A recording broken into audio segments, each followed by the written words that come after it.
What was the first product you started to carry and distribute? I picked up a 3D printer. We started as a chairside 3D printing company. How do you see the industry right now? It's competitive, right? There's a lot of new people into the game. The future is bright for 3D printing. Why should an ortho office adopt 3D printing today? It's hard to imagine an ortho office without a 3D printer. But they're still out there, right? But they are. Yeah. They are. Why full arch is so hot these days? It's an amazing thing. It's a big need. We just see more and more doctors getting involved in it. Excited about that. What's your favorite brand? 3Shape is the gold standard. The Trios 5 is an amazing scanner. And Why do your customers love Voxel Dental? that's a great question. What have you done? James, Yes, how are you, man? doing really good. Why do your customers love Voxel Dental? That's a great question. What have you done? I think that one is the people that we have on our team. I've been very, very careful in who we hire, and everybody on our team they're legitimate. They're very, very legitimate as far as their experience in dental and the workflows. 3 of our employees grew up in a dental practice. 2 of them came, from years in a dental lab. But I've always handpicked just people that are going to be more of a consultant to the practice, to the doctor, versus just trying to sell something. We're not trying to sell something. What we're passionate about is teaching new workflows in dentistry and helping dentists be more successful and more profitable because of those workflows. And where does the high touch, high tech, or I think it's the opposite, like it's high tech, high touch slogan come from? So we sell high-tech equipment, obviously, beginning with 3D printing from the very, very beginning back in 2016. That's where we started. But the idea is, my background is I come from a dental laboratory. That's what I owned was one of the owners of a very large dental laboratory before starting Voxel. And the whole idea was, it was obvious that technology was becoming more affordable, smaller, fits on the desktop, and that practices needed this opportunity to bring these workflows in-house because of time savings, money, just better for the patient, better for the doctor, for everybody. So the whole idea behind Voxel was we want to help doctors bring these digital workflows in the practice so they can manufacture appliances and things like that, quick turnaround in-house, and be their own lab. And we felt like we had the expertise to do that, and so that's really where it started from. What year was it? That was 2016. How did you choose the name? Voxel, It's a great name. I love that. Yeah, it's a good name. I think back in the day, I started off in the cone beam world. I used to own imaging centers, and I used to lecture on CBCT technologies back in the early 2000s. And I always liked that term Voxel because it was a word that we never saw or heard outside of dentistry, and it really started talking about a lot when CBCT came into place. So I just always liked the word, and when I started Voxel in 2016, I was actually super surprised that no one in dentistry had used the name yet. Or the trademark, and so, of course, I trademarked it right away. 2016, that's when pretty much we started, a year after we started. And what was the first product you started to carry and distribute? Started the company actually right before I left the lab world. So as I was getting out of the lab, the whole idea was I picked up a 3D printer. So we were one of the very first, if not the first, companies to sell desktop 3D printers directly into the Jewel, right? Yeah, it was a Jewel 3D printer. So which is I believe didn't know that. The first product was a 3D printer. That was our very first product. So we started as a chairside 3D printing company. Yeah. Amazing. And then CBCT came after. Was it that second product? Was CBCT was months after. It was right after because it was obviously just a natural thing for us because I came from the imaging, CBCT imaging world, so that was a natural product. So yes, it was a 3D printer, then the CBCT, and then of course got into intraoral scanning and how was the landscape of 3D printing in that 2016 that you started? In 3D printing, and we were really just printing models. Really, and even in the laboratory world, everything that we were printing in the lab was just a model that we could build an appliance off of. But it was huge because the transition for us in the laboratory world was doctors can send us digital files. They don't have to mail in impressions, which, as you know, impressions are really, really bad. And the level of impressions can be good, but most of them are not very good. And you're trying to make a really good product, the appliance, out of a really poor impression. So we could receive those files with, digitally, because intraoral scanning was becoming bigger and bigger. But it was how we were using the 3D printers in the lab was that gave us a tool to then, print that digital model. So it totally closed the circle. And then doing retainers and aligners. Was it a software back then to do ortho? Because this is pre-ULab. This is pre-ULab. So our lab was one of 3 laboratories, including Invisalign, that were actually could legally make, tooth moving appliances at the time. That's before Voxel, yeah? Yeah, before Voxel. So the lab we were approved to do, so we were doing some tooth movement back then, but we were doing more minor, 3 trays, 5 trays, very, very simple minor tooth movements. Yeah. Got it. And then when you started to carry Jewel, that was to do same aligners in office, right? Yeah, because we were specifically focusing on orthodontic offices, and orthodontic offices were really the first offices to buy intraoral scanners in the early days. So they were the first segment of dentistry to, really adopt intraoral scanning. So we had so many practices that had iTero scanners, and they would claim to be digital, but yet they were still taking impressions to make a retainer and everything. So you needed that 3D printer to close the loop and to truly be digital. So what is the story of the lab that you were part owner? I want to hear, when did you start and when did you exit? And how was the process of thinking of, okay, I'm going to do a new company? Yeah, it wasn't, it was something I was forced into, I guess you could say. But, I purchased a lab back in 2010. And basically, it was a smaller lab, and then we were eventually acquired by Specialty Appliances. So I became part owner in Specialty and was overseeing, sales and marketing and stuff for the company. But we went from an 80 technician lab to a 180 technician lab over the next 4 years. Just ortho. That's just ortho. So yeah, we experienced a ton of growth. Had a tremendous time there. It just kind of came to an end.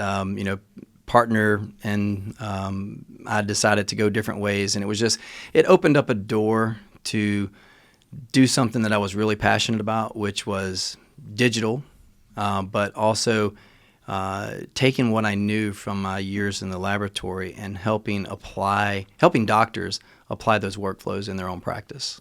So. And one thing about Voxel, you're great in introducing new technology to doctors. You're not afraid of taking risks, testing it internally first, and then once you're confident, going it. And we've seen it. Not everyone is like that. It's completely the opposite.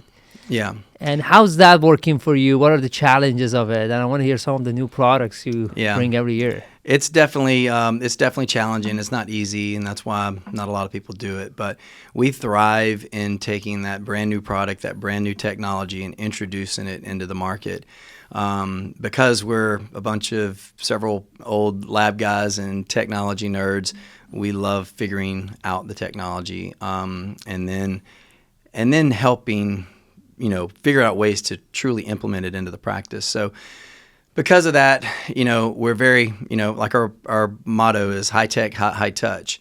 So that doesn't mean we're always going to be like a super huge volume dealer. Sure. And we're fine with that. That's not what we do. We truly want to focus on the doctors and the offices that really appreciate, having that high touch, support and training. One of the things that we do, we offer unlimited training with everything we sell because we don't want to cram everything into a 1-hour training. So, we tell everybody, let's start for an hour now, and then let's come back in 4 weeks. We're going to do another training because you don't know the questions that you need to ask just yet, and in 4 weeks you will. So that's always been something that we do.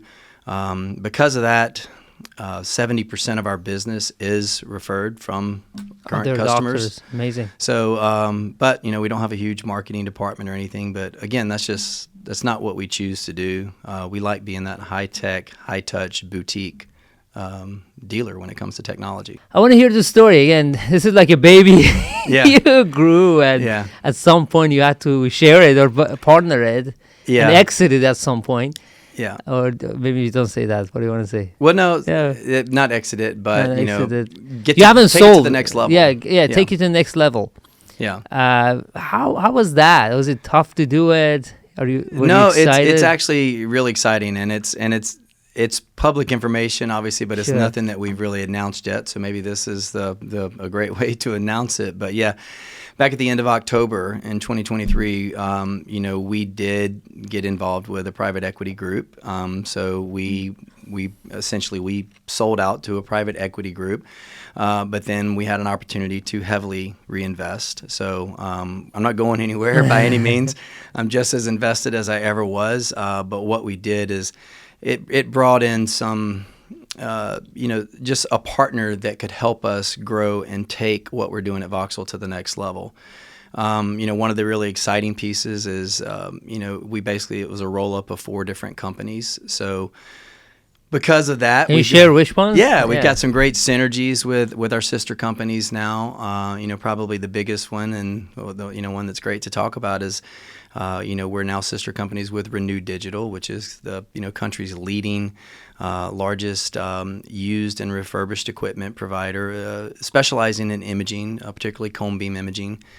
So, you know, they've always kind of flown under the radar. They do a lot more than what people realize they do over there at Renew. But, you know, that's a big part of our business is, you know, imaging and CBCT, X-ray imaging. So it really gives us a really broad portfolio between us and our sister company. You know, we have the ability to offer something for everybody, whether it's, you know, entry-level, used, refurbished equipment, all the way up to, you know, all the major brands and manufacturers when it comes to the cone beam and imaging side of the business. But we've also consolidated, you know, marketing team, you know, HR, and really just professionalized a lot of things in our business. So for a company like us that started in 2016, just like you, and been growing very rapidly, I welcome the help, and we're taking things right now to the next level, and we're really excited. There's some good things coming.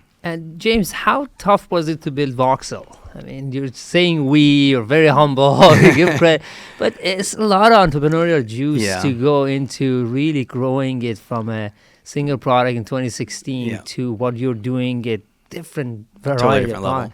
Tell me some of those grit stories. Stories that. I appreciate that because, you know, I try to be humble and not really talk about it. But the reality of that is I was by myself for a year and a half. I didn't hire the first help. I outsourced some help for the first year and a half, and didn't start really hiring people until, you know, middle of year 2.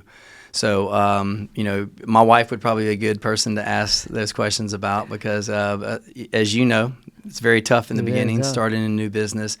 But the key part is just being passionate about what you're doing. And I truly believed that there were offices out there, that there were dentist offices, doctors that wanted to bring these workflows in-house, and they wanted to understand them, and they wanted to have someone alongside to hold their hand and really help them through those early stages of integrating these pieces of technology.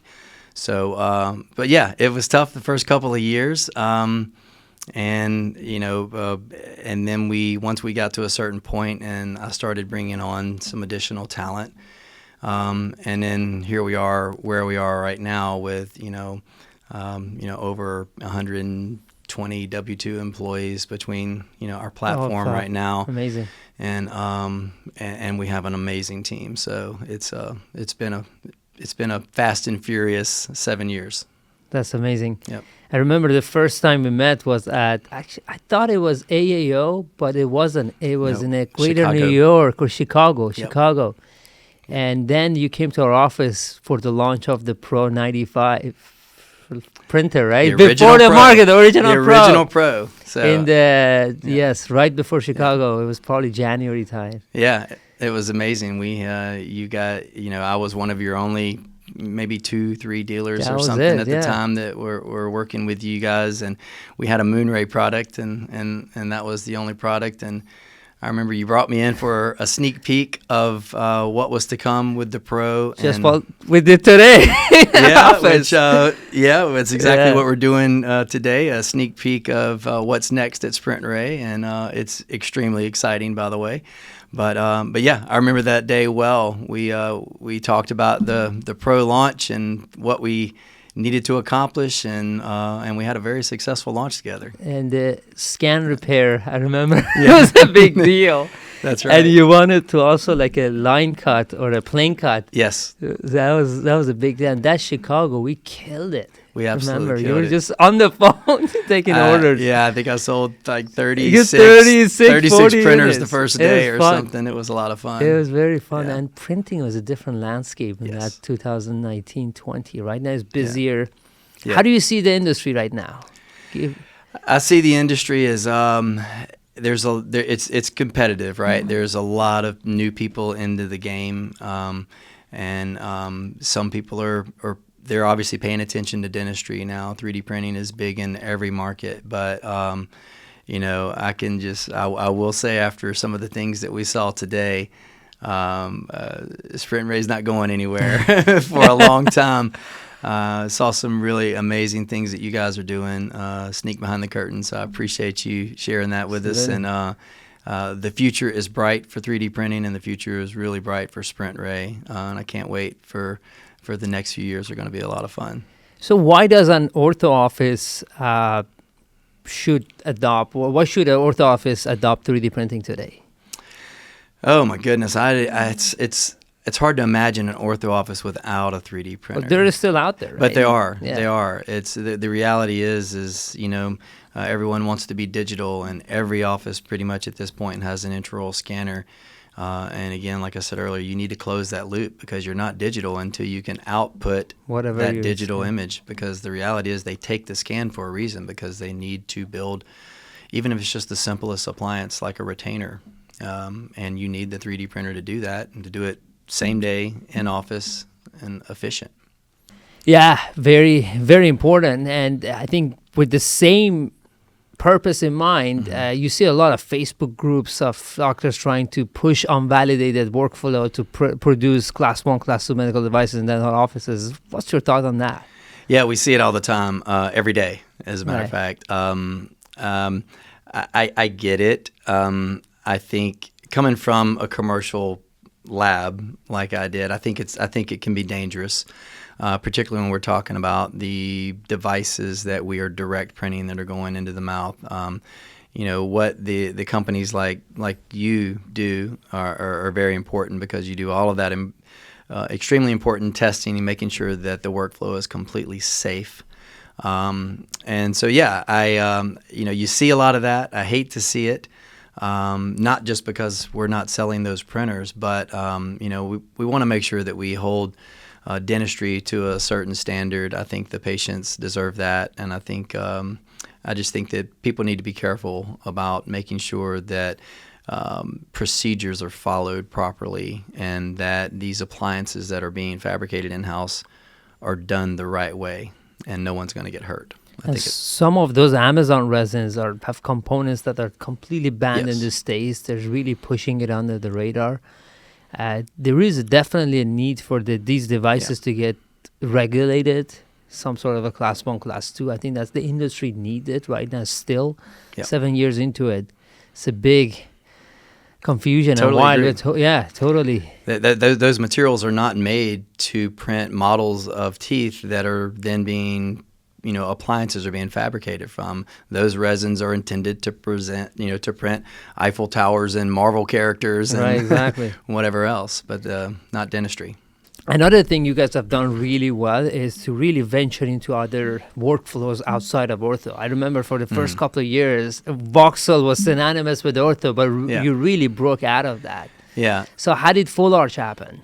Yeah, and I remember the first few years I was pleading with you guys, you know, please don't pigeonhole us into this, that we're an ortho-only company, because, you know, that was never the idea. The background was ortho, but remember before that, I came from, you know, we were doing CBCT and implant planning of, you know, surgical guide cases and things like that. So, but, you know, the idea was we wanted to teach digital workflows that go in the practice, not just Right. orthodontics.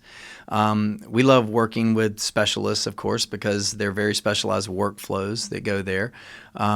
But we've been we've had a high level of interest in several other workflows as well. So if you looked at where our sales are now and kind of what we focus on, it's general dentistry, of course, and all of dentistry. We understand and work with doctors on all those basic workflows, but we really have a liking to orthodontics, of course, and then full arch dentistry. So we are we're attached or partners with, I think, 5 different, full arch implant surgical institutes right now. So we do a ton of that. We'll do 40 plus weekend events this year, just on the full arch side alone. That's like every week. It's like every week. It's busy. We literally have weekends where we've got 3 of our representatives at 3 different courses. So we were one of the first companies to bring photogrammetry into the country. So you carry one brand right now or 2? We carry one brand. One brand. Yeah, we carry one brand that we've had for a while. Yes, okay. We were very early, one of the first, iMetric.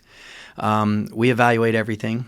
Photogrammetry is actually the only technology that we are currently at a single brand, but we evaluate everything, and that could change quickly, because for us, we don't necessarily work for a manufacturer. We've had this conversation before. It's a painful one, but we don't necessarily work for a manufacturer. Like I've told you, and we tell all of our partners, we work for the doctor, and that's very, very important. So it's our job. We think that it's our job to evaluate every piece of new technology that comes in, test it, understand it, and then if we choose to carry it, then teach it. That's what happened with photogrammetry at the beginning. That's exactly what happened with photogrammetry, and that's been a market that's been very busy for us, and we now have a dedicated team just for photogrammetry. Why full arch is so hot these days? I asked that question from different guests. Yeah, too. I want to hear your thoughts. Man, it's hot because I think it is such a tremendous. It's an amazing thing that our dentists can do for patients these days. Just, it's such a need. There's such a tremendous need. And just the fact that these digital workflows are simplifying that whole full arch, same day, next day, take someone from, a floppy denture or just really bombed out teeth and not being able to eat and do the things they need to do to stay healthy, to literally in 2 days changing their lives with an implant seated prosthesis. So it's amazing, and it's a big need, and we just see more and more doctors getting involved in it, and excited about that. I know the first few courses that I did personally, the delivery day and just all the tears, right? Tears. Yeah. It's unbelievable. It's been one of the most rewarding things that I've been a part of and had an opportunity to witness in dentistry. Very true. No, it's amazing. And definitely 3D printing. What I like, beside that aspect of it, 3D printing plays a big role into making that procedure more accessible and more affordable. And we see more doctors getting in, the prices is coming down. Doctors don't like it necessarily, but it's good for patients. Yes. You're able to get essentially a set of teeth, upper and lower, for more affordable pricing. What's the pricing? You've seen it recently, right? They offer it for like 12, 13K. For the patient? It's great. It's all over the board depending on where you are in the country and stuff like that. But yeah, you're looking at a procedure that was 25 to 30K an arch that these doctors and offices are implementing a more efficient workflow and making it more affordable for the patient. So yeah, you're seeing offices that are $15,000, that's $10,000-$12,000 cheaper than maybe what it was 4 or 5 years ago. So at the end of the day, it's a tremendous service.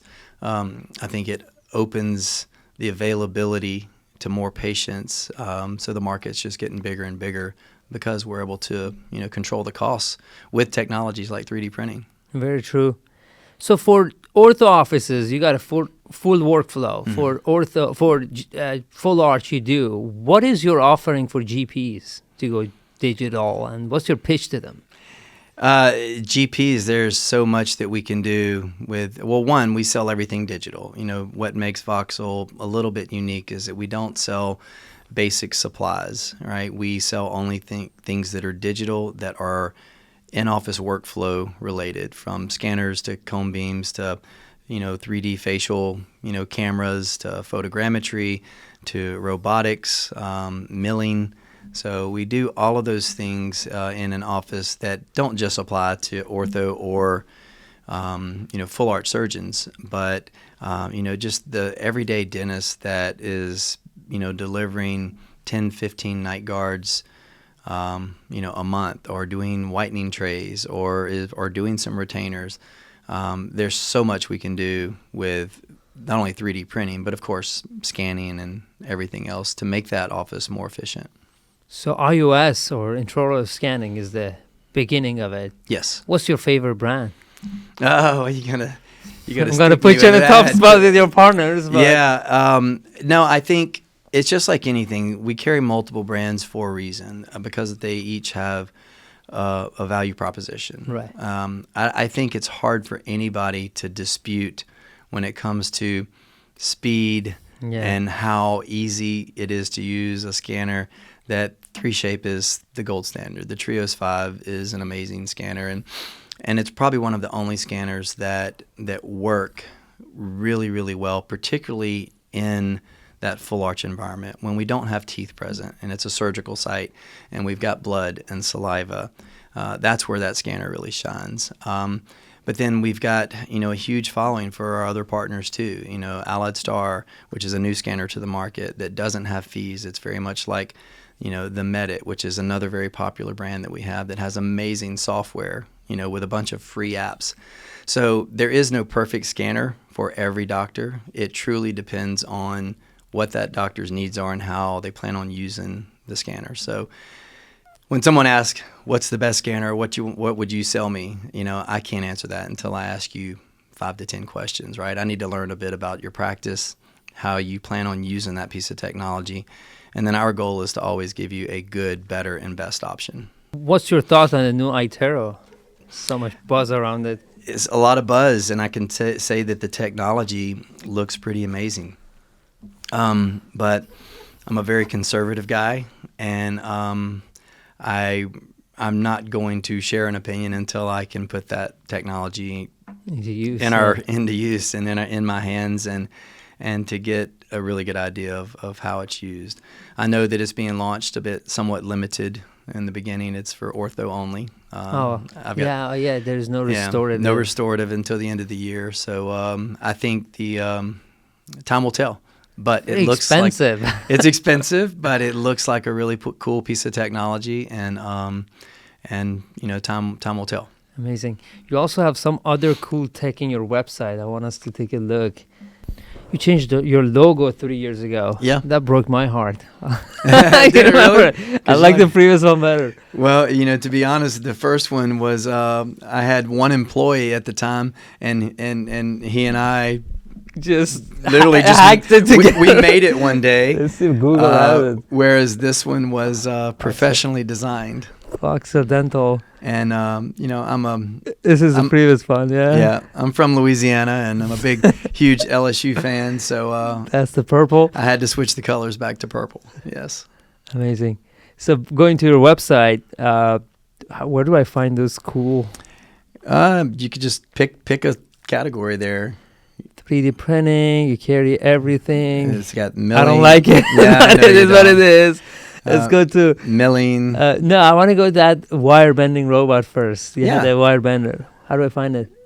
That would be under laboratory. Lab here. Digital lab solutions. Yep. Okay. Bender 2.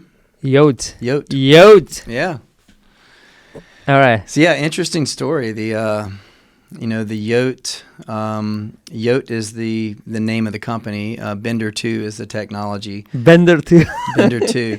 A lot of people don't really understand what that means. It's Bender 2 is the 2 means because it's a 2-dimensional wire bender. So it is made specifically for bending fixed lingual retainers. We launched that product a year and a half ago. We've had quite a bit of success with it. It's an amazing product because it allows an ortho-focused practice to remove the braces, take a lingual scan of maybe just from bicuspid to bicuspid on the lingual side only, throw that image into a piece of software, and within 15 seconds design a lingual retainer, press, bend. So you don't have to 3D scan it? No, well, no, you just scan it, but not the whole arch. You can just scan the lingual side. I'm looking for a video of it. Maybe that's it right there. And then, but yeah, and it takes the whole process from start to finish, from scan to delivery, is about 12 minutes. Oh, that's it. And and right there while the patient's in the chair, while you're taking the braces off, you have the opportunity to deliver a perfectly fitting, fixed lingual retainer. Look at that, which is great because now we're delivering a product that's completely passive and is going to be great long-term retention for that patient. And that's a great example of niche, as well as new tech. How has been the adoption? Adoption, because this is a brand new product to a market that didn't exist. Right, so, exactly. That's right in your alley. Yeah, exactly. I think that, we launched it. We, just like any new tech, I mean, we sold it to those top 3 or 4% of the market orthodontists that just have to have the new technology right away. Then I saw this machine. Yep. Which is a VHF. Yep, that's the new VHF. That is an aligner trimmer that is chairside, does not require a vacuum or compressed air. Yeah, they've done a good job. Literally just plugs into the wall and gives you an opportunity to.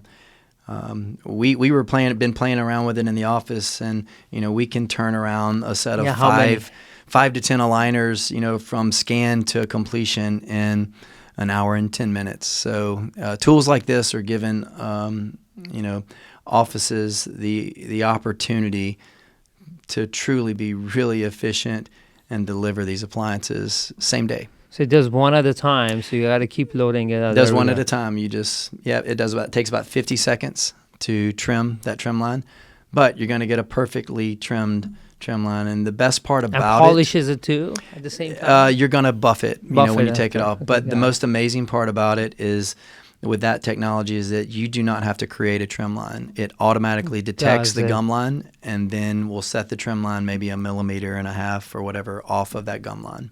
Amazing. So what else you have here? You got the laser welder. Yep. So obviously coming from an orthodontic, laboratory background, if you cannot weld you can't solder on printed models, right? Because they melt. Right. They melt. So if you truly want to be able to build an appliance on a model the way that you fuse the pieces of metal together on a 3D printed model, using a laser welder. So spot welds. It does. So we actually we do classes at Voxel. We have, as you know, a very nice education center. Exactly. And we host classes where we will bring staff members in and spend 2 days and teaching them how to laser weld so they can go back to their practices and build those appliances. $10,000. Yeah, there's a few of them, but it's going to be anywhere from $7,000 to $18,000, depending on the power that they're looking for. There we go. What is this? What do you have up there now? Piezo. Oh yeah, that's Piezotome cube. Yeah, that's for Acteon this product. Okay. Yeah. It's for surgery, or? Yes. Got it. Yeah, you have everything. You're like this. There is this home appliance, the gadget shop. What is it called? Yeah, we're the Best Buy. iHome, not Best Buy. There's one more that is just future cool niche tech. Okay. Which one is it? You can't see remember. more and more of them in airports. Okay. I do know what you're talking about. All sorts of new tech. Gadget shop. Where is the... is there anyone... So you might want to show like the education center, because that kind of... It's learning. Yeah. Learning hub? Yep. Or training? It's probably going to be... Okay, training. Yeah, you built a pretty nice facility. That's how you can schedule. But that just shows how every one of our offices that we sell, we offer unlimited training, and it's simple, and you can just come and you just log on and schedule another training if you've got a new staff member or you feel like your staff needs a refresher. That's your tagless products. I want to see the big thermoforming machine. I don't have that on there, but we do specialize again because we're talking about in-office production of retainers and aligners. So we do we sell a lot of thermoforming plastic. But one of the new things we've dove into, actually hired a couple of robotics engineers that are on the team now, so we can support this. But we do sell automated thermoforming robots now. We launched a big one last year that we've sold a few to like big aligner companies. But exciting stuff for the AAO this year. We are launching. We actually previewed it at the Chicago Midwinter, but at the AAO we'll be showing a new, much smaller thermoforming robot that will thermoform up to 1,000 aligners a day. A day. And it's going to be very affordable. And so for those larger practices or smaller labs that are looking for some efficiency there, it's a great product. So definitely come by. That's amazing. Check that one out. Absolutely. No, this is great. I don't think if there's anyone in the whole nation offering this much of like technology together. Is there anyone else that has this much of variety and be fluent in all of them?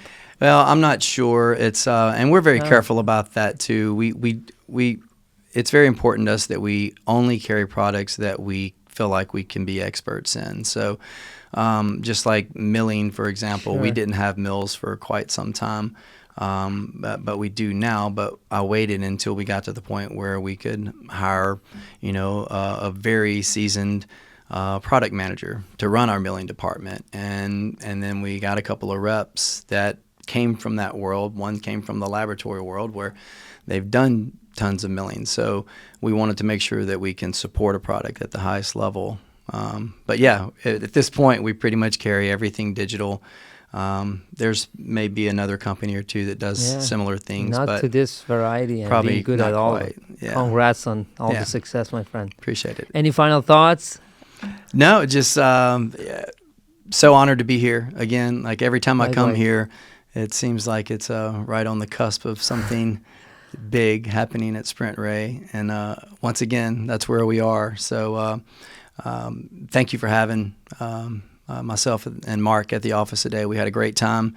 We got to see some amazing new stuff coming. Amazing new technology coming from SprintRay. So 3D Next is going to be a really big deal for you, and I'd like to congratulate you on that. You. Appreciate it. And we're just excited to continue to work together. This has been an amazing partnership. Likewise, my friend. Thank you for coming to the podcast. Absolutely, awesome, man. Brother. Yep.